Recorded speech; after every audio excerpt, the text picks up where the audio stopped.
Hello everyone, welcome to G centric. और अब से एक नई यूनिट स्टार्ट होगी जिसका नाम है टाइप्स ऑफ सोर्सेज। बहुत बड़ी यूनिट नहीं है बट बहुत काम की है। इसमें मैं सोर्सेज के बारे में, सर्किट होता है ना जो हमारा आरएलसी से बना हुआ, आरएलसी के बारे में डिटेल इंफॉर्मेशन ले चुके हैं। अब इसमें जो इनपुट लगेगा, जिस हम वोल्टेज सोर्स, करंट सोर्स की बात करते हैं ना, उसकी बात करेंगे। टाइप्स ऑफ सोर्सेज में किसकी बात करेंगे हम लोग? जो हमारा नेटवर्क है आरएलसी से बना हुआ, जिस पैसिव नेटवर्क बोल सकते इसको एनर्जाइज कौन देगा? आपका सोर्स देगा। उन्हीं टाइप्स ऑफ सोर्सेस को इस यूनिट में हम लोग पढ़ने वाले हैं। बहुत काम की चीजें। और ये वाला जो टॉपिक है ये कई बार यूनिवर्सिटी एग्जाम्स में डायरेक्ट लिखने को आता है। बताइए टाइप्स ऑफ सोर्सेस बताइए, 7 नंबर में पूछ लिया जाता है। या बहुत सारे कन्वेंशनल एग्जाम्स में भी टाइप्स ऑफ सोर्सेस के बारे में पूछा जाता है। अब देखिए मोटा मोटी इसमें जो टाइप्स ऑफ सोर्सेस है वो अगर मैं कैटेगरी बताऊं तो वो 2 कैटेगरी में है। कौन कौन सी कैटेगरी? पहली कैटेगरी है आपकी इंडिपेंडेंट, है ना, इसको कलर बदल देते हैं, independent voltage source, not voltage source, independent sources. Independent, है ना, बोलने में वोल्टेज सोर्स आता है। इंडिपेंडेंट सोर्सेस, इंडिपेंडेंट सोर्सेस, ठीक है। एक होता है इंडिपेंडेंट और दूसरा होता है डिपेंडेंट। दूसरा क्या होता है? डिपेंडेंट, एरो बना देते हैं। दूसरा होता है हमारा dependent, dependent sources, dependent sources, ठीक है। तो 2 कैटेगरी होती है, डिपेंडेंट और इंडिपेंडेंट। दोनों का मतलब डिटेल में पढ़ेंगे हम लोग, ठीक है। अब देखिए इंडिपेंडेंट में फिर 2 कैटेगरी होती है। इंडिपेंडेंट में हम देखें तो फिर 2 कैटेगरी होती है। कौन कौन से? इसमें होंगी एक इंडिपेंडेंट वोल्टेज सोर्स और दूसरा इंडिपेंडेंट करंट सोर्स, ठीक है।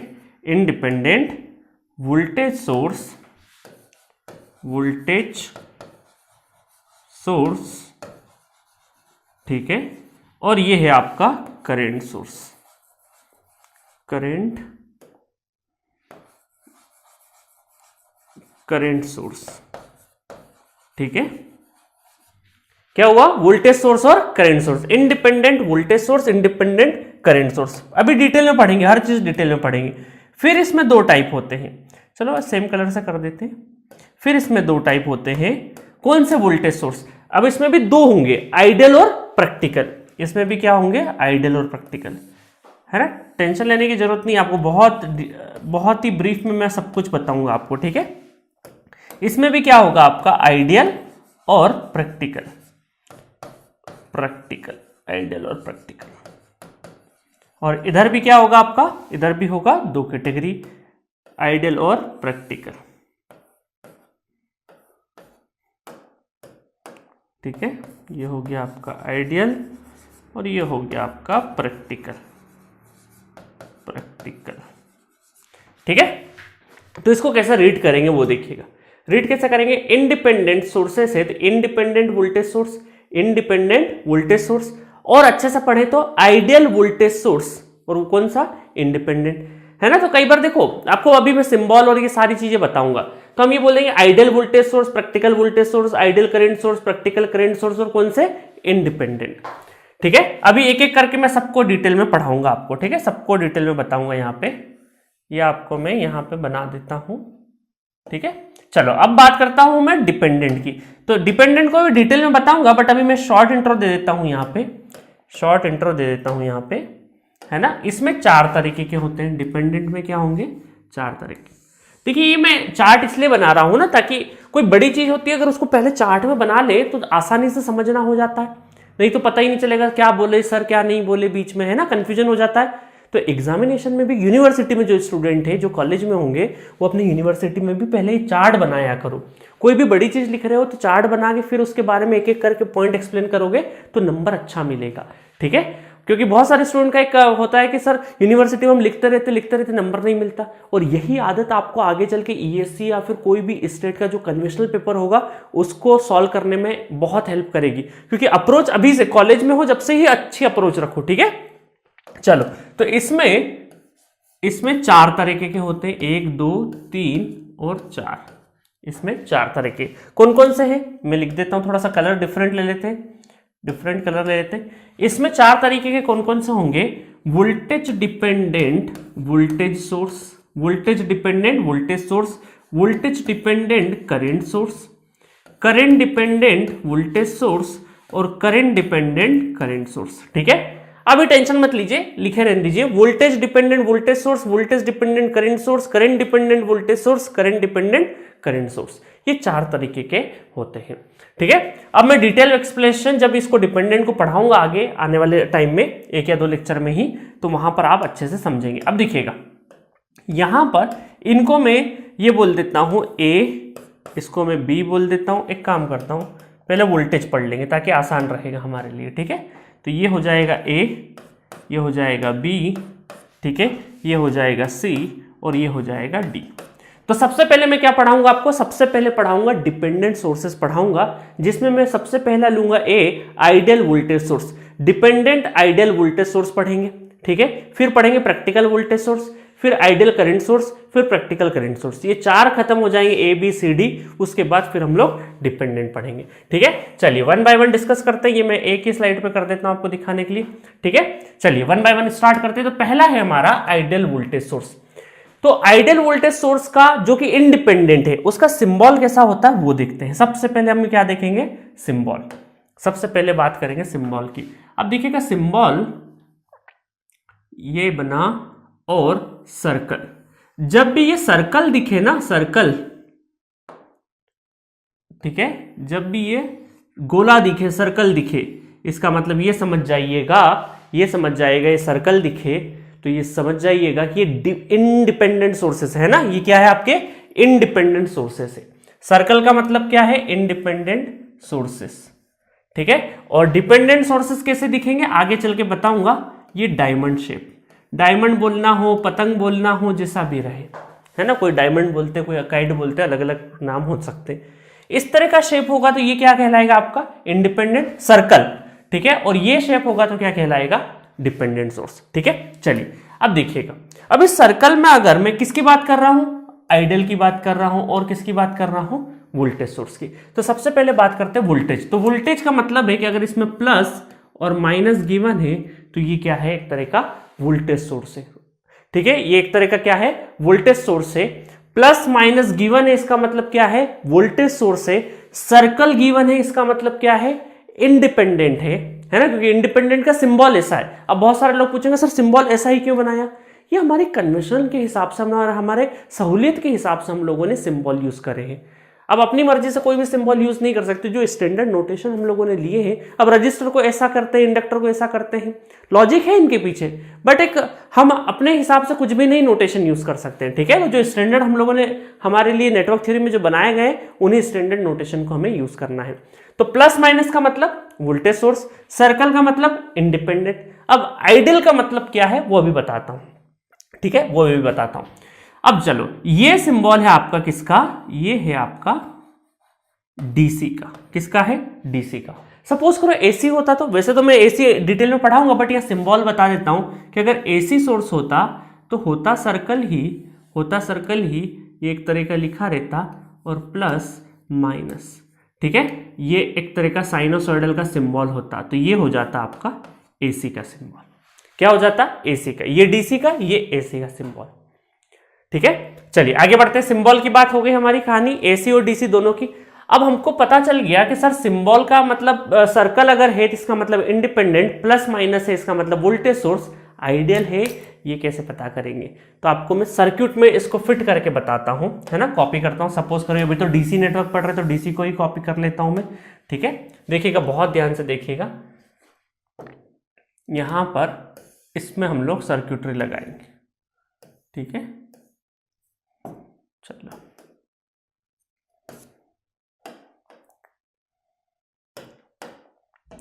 अब देखिएगा, ये है आपका वोल्टेज सोर्स V। ठीक है, और आइडियल वोल्टेज सोर्स का जो इंटरनल रेजिस्टेंस होता है वो क्या होता है, 0 होता है। क्या होता है इंटरनल रेजिस्टेंस, 0। तो यहां पर इंटरनल रेजिस्टेंस सपोज करो कनेक्टेड होगा, बट वो क्या है, 0 है ना। सपोज करो यहां पर, क्योंकि मैं आपको जब प्रैक्टिकल वोल्टेज सोर्स पढ़ाऊंगा तो आपको ये बताऊंगा कि वोल्टेज सोर्स का जो इंटरनल रेजिस्टेंस होता है वो कहां कनेक्टेड होता है, सीरीज में। इस वोल्टेज सोर्स के सीरीज में कनेक्ट होता है।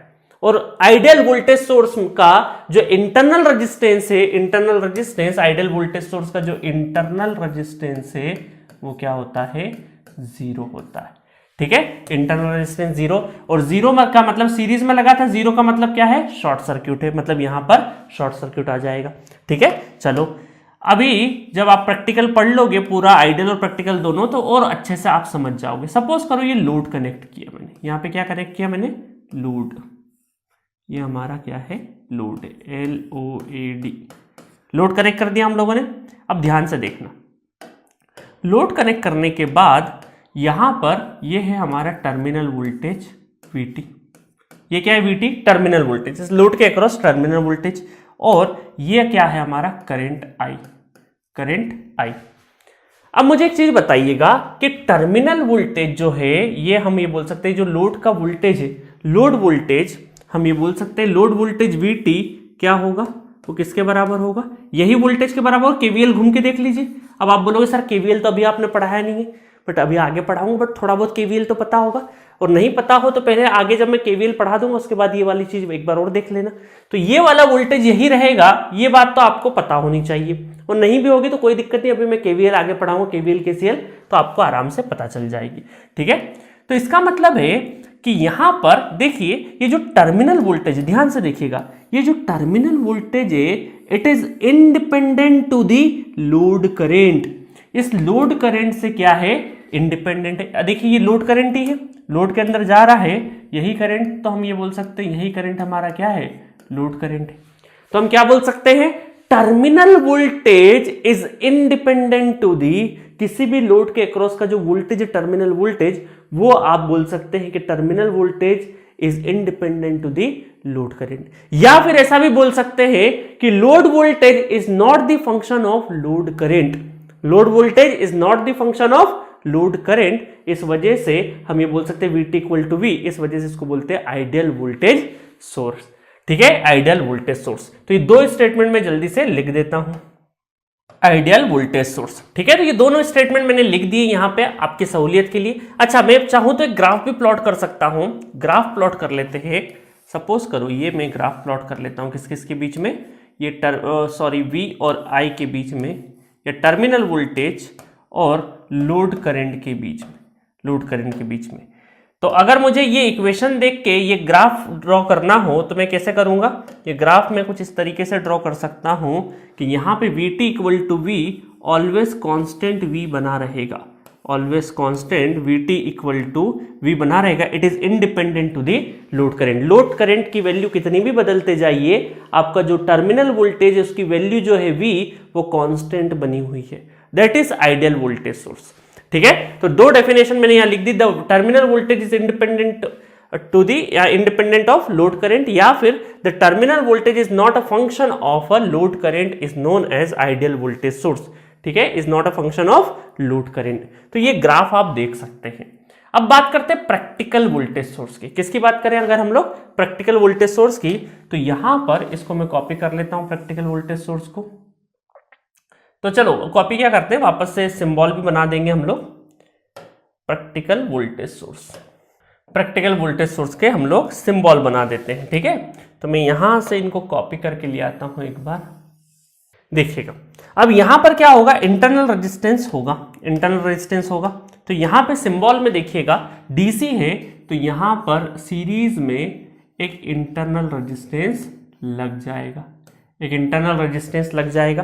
तो that is the symbol, practical voltage source का क्या है, सिंबल है। एक इंटरनल रेजिस्टेंस आएगा वोल्टेज सोर्स के, और वो कहां कनेक्टेड होगा, सीरीज में कनेक्टेड होगा। अगर मैं बात करूं AC की, तो AC में रेजिस्टेंस नहीं होगा, AC में होगा इंपीडेंस, AC में क्या होगा, इंपीडेंस। अब ये इंपीडेंस क्यों होता है, क्या होता है, कैसे होता है, सब कुछ मैं AC एनालिसिस में बताऊंगा। ठीक है, अभी आप सिंबल लिखे रहने दीजिए, इसको बोलते हैं हम लोग इंपीडेंस। ठीक है, अभी टेंशन लेने की जरूरत नहीं, AC एनालिसिस में भरपूर इंफॉर्मेशन दूंगा मैं इसके बारे में। तो ये DC का सिंबल, ये AC का सिंबल, अभी सिंबल याद रखिए और कंसंट्रेट करिए DC नेटवर्क पे। ठीक है, AC को क्योंकि मैं डिटेल में सेपरेटली पढ़ाऊंगा। तो यहां पर वोल्टेज, जो वोल्टेज है आपका, उसके सीरीज में क्या है, आपका इंटरनल रेजिस्टेंस R रखा हुआ है।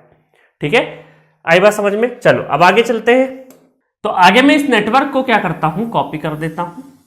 ठीक है, कॉपी कर दिया और इधर मैं नेटवर्क ड्रॉ करूंगा, नेटवर्क ड्रॉ कर देता हूँ और लोड लगा के देखते हैं। अब हम इसमें क्या करेंगे, लोड लगा के देखेंगे।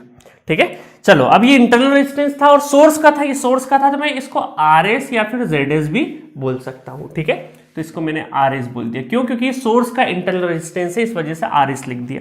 अब यहां पर देखिएगा, ये मैंने क्या किया, लोड कनेक्ट कर दिया, ये हमारा लोड है,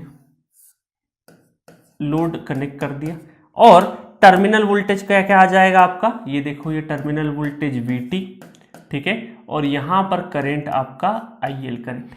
अब आप डायरेक्टली ये नहीं बोल सकते VT इक्वल टू V, क्योंकि इस बार रेजिस्टेंस है, यहां पर भी वोल्टेज ड्रॉप होगा।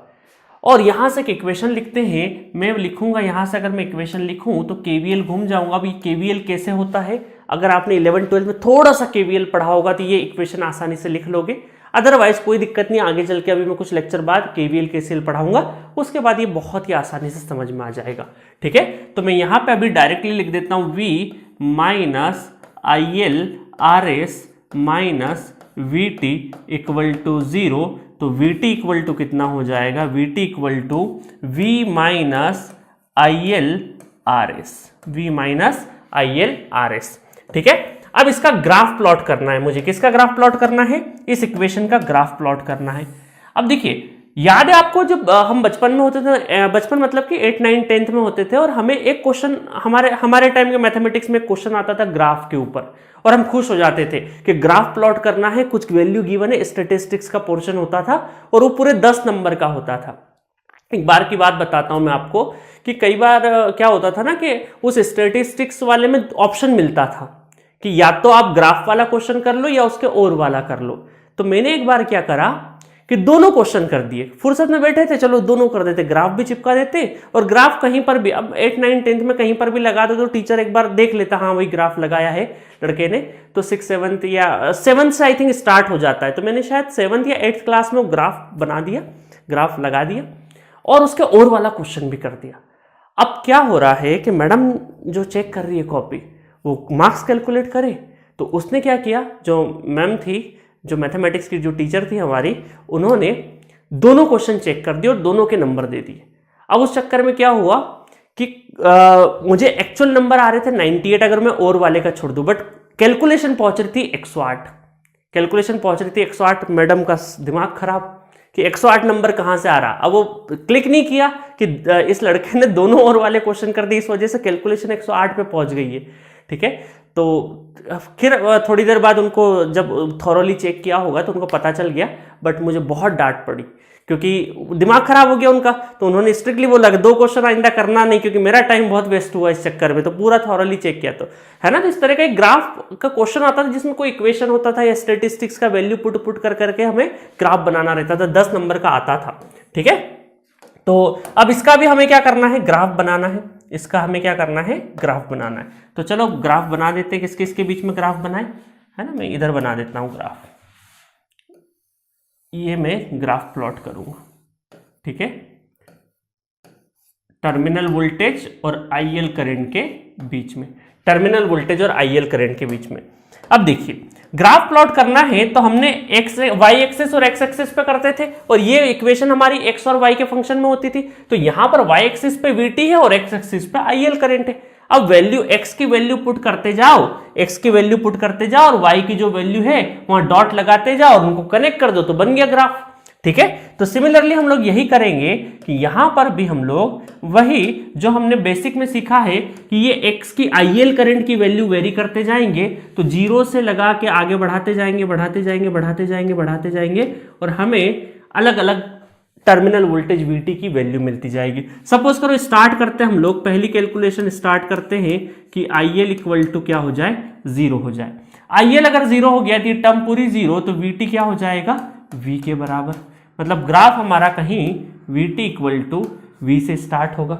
उसके बाद हम लोग देखिए, अब यहां पर एग्जैक्ट वैल्यू हमारे पास नहीं है, बट जैसे जैसे आप एक चीज, एक कॉमन सेंस तो लगा सकते हो।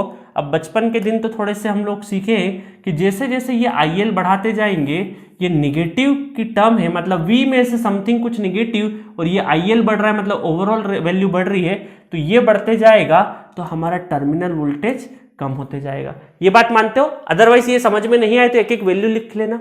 सपोज करो यहाँ 1 2 3 4 5 6, मतलब जो निगेटिव साइन वाली अगर वैल्यू ओवरऑल बढ़ती जाएगी, है ना, IL बढ़ने से ओवरऑल बढ़ रही है और ये माइनस हो रही है V में से, तो इस V में से माइनस होगी तो वैल्यू हमें कहीं ना कहीं डाउनवर्ड ले जाएगी, और डाउनवर्ड ले जाते हुए ये इधर इधर इधर नीचे तक ले जाएंगे, और एक पॉइंट ऐसा भी आएगा जहां पर टर्मिनल वोल्टेज क्या होते जाएगा, 0 हो जाएगा।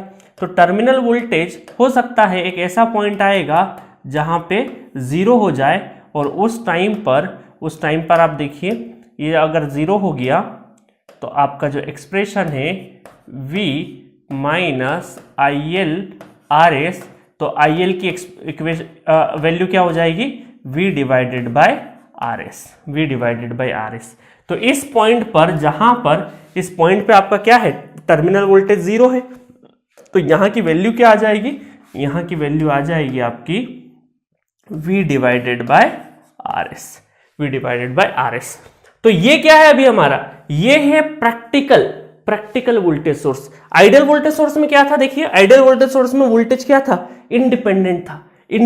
Terminal voltage is independent to the load current, but यहां पर क्या है, terminal voltage dependent on the load current. और ये बोल सकते हैं कि terminal voltage is the function of, terminal voltage की जो इक्वेशन है is the function of load current, that's why it is called practical voltage source. और प्रैक्टिकल वोल्टेज सोर्स का इंटरनल रेजिस्टेंस कितना होता है, कुछ ना कुछ होता है, और कहां कनेक्ट होता है, सीरीज में कनेक्टेड होता है। ये चीज आपको ध्यान रखना है। आइडियल वोल्टेज सोर्स का इंटरनल रेजिस्टेंस क्या होता है, 0 होता है, इस वजह से वो हमें यहाँ पे शॉर्ट सर्किट के फॉर्म में नजर आता है, मतलब वहां कुछ भी नहीं लगा है, ऐसा प्रतीत होता है। ठीक है, क्यों नहीं लगा है, क्योंकि वो 0 होता है। बट प्रैक्टिकल वोल्टेज सोर्स का इंटरनल रेजिस्टेंस होता है, ग्राफ कुछ इस तरीके से, जैसे जैसे लोड करंट बढ़ेगा ग्राफ डाउन होगा। चलिए दोनों डेफिनेशन में यहाँ पे लिख देता हूं। Voltage source, practical voltage source, ठीक है, तो ये मैंने यहाँ पे नोट पॉइंट लिखवा दिया आपको। ठीक है, तो प्रैक्टिकल वोल्टेज सोर्स की कहानी खत्म हो गई। अब आपको पता चल गया terminal voltage is a function of load current, that's why it is called practical voltage source. कोई डेफिनेशन पूछे तो ये आप यहाँ पे चिपका सकते हैं अपने वाइवा में। अदरवाइज गेट एग्जामिनेशन में ऐसा जैसा डेफिनेशंस वगैरह का कोई रूल नहीं है, बट सोर्सेज के बारे में आपको इन्फॉर्मेशन होना ही चाहिए। ठीक है, तो ये बात रही आपके टाइप्स ऑफ सोर्सेस में आइडियल और प्रैक्टिकल वोल्टेज सोर्स की। अब नेक्स्ट लेक्चर में हम लोग बात करेंगे ideal and practical current source की। तो ये लेक्चर बड़ा हो जाएगा, इस वजह से मैं इस लेक्चर में ideal and practical voltage source को ही कवर कर रहा हूं। नेक्स्ट लेक्चर में हम लोग देखेंगे ideal and practical current source. Okay, thank you.